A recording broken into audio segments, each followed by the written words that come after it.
សួស្តីបងប្អូនទាំងអស់គ្នាថ្ងៃនេះថ្ងៃទី18ខែ3 2025បងប្អូនព្រឹងនៅតែបន្តធ្លាក់ហើយនេះវិញក៏ជាទេសភាពជុំវិញខ្លួនរបស់ខ្ញុំដែរបងប្អូនơiហើយមេឃថ្ងៃនេះនៅតែមេឃទទុំអញ្ចឹងណាចាំមើលទេសភាពខាងក្រោយម្ដងនេះបងប្អូនមេឃគឺនៅតែងឹតអញ្ចឹងណាហើយខែ3ឆ្នាំនេះហើយព្រមនៅតែធ្លាក់ខ្លាំងទៀតហ៎មកសំមិញក៏ត្រជាក់ដែរប៉ុន្តែធ្លាក់នៅខាងគេនៅខាងវ៉ាន់ដូអញ្ចឹងណាតំបន់គេតែដល់ពេលយប់ធ្លាក់នៅខាងតំបន់ខ្ញុំរស់នៅអញ្ចឹងណាថ្ងៃទី17ពេលយប់ហើយព្រឹកឡើងក៏នៅតែបន្តធ្លាក់ខ្លាំងទៀតអញ្ចឹងណាបងប្អូនមើលទេសភាពនៅជុំវិញហ្នឹងហើយសុទ្ធតែហៅស៊ឺបងប្អូនអើយធ្លាក់ច្រើនមែនតើ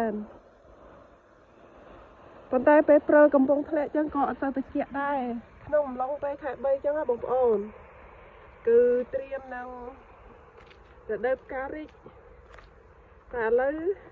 ធ្លាក់ព្រើចេះផ្កាមិនដឹងនៅណាទេបងប្អូនអើយជិតដល់រដូវផ្ការីកហើយតែឥឡូវចុះក្នុងហៅស៊ឺជាមួយខ្ញុំទាំងអស់គ្នាចានេះបើឃ្លៀចចូលថ្ងៃនេះថៃកែគាត់ឲ្យបេះសាឡាត់ក្រហមពេលព្រឹកចឹងណាបងប្អូនពេលយើងចូលក្នុងរើងចេះមានណារៀងងឹតដែរតើ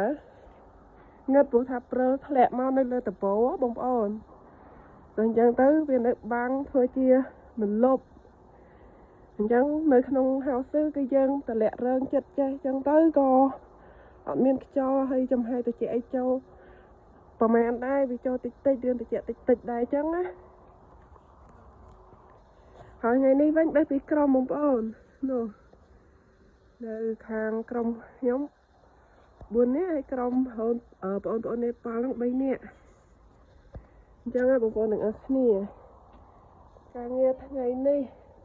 គឺបេះសាឡាត់ក្រហមតែម្ដង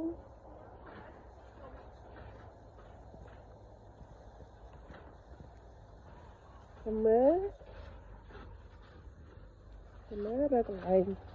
ទឹកកាបូបបងប្អូនទាំងអស់គ្នាតោះទៅមើលបងប្អូនយើងកំពុងតែបេះសាឡាត់បន្តិចនេះខាងបរោះបន្ទីមានជ័យមិនដឹងនិយាយអីទេហៅទឹកដីបាទហេ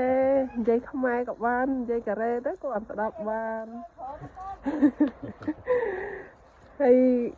អូខេបងប្អូនទាំងអស់គ្នាហើយខាងនេះវិញគឺបងស្រីអ្នកស្វាយរៀងយើងណាបងប្អូនស្វាយរៀងអាហ្នឹងល្ងាបងប្អូនអើយល្ងាអូច្រឡំគាត់អ្នករោងចក្រតើមើលគាត់ពាក់កស្វែងបងប្អូនអ្នករោងចក្រថ្ងៃនេះមកបេះសាឡាត់វិញការងាររោងចក្រអត់មានការងារធ្វើគឺជួការងារហើយអូខេឥឡូវមកបេះសាឡាត់ខ្ញុំលើអូខេបងបាយបាយ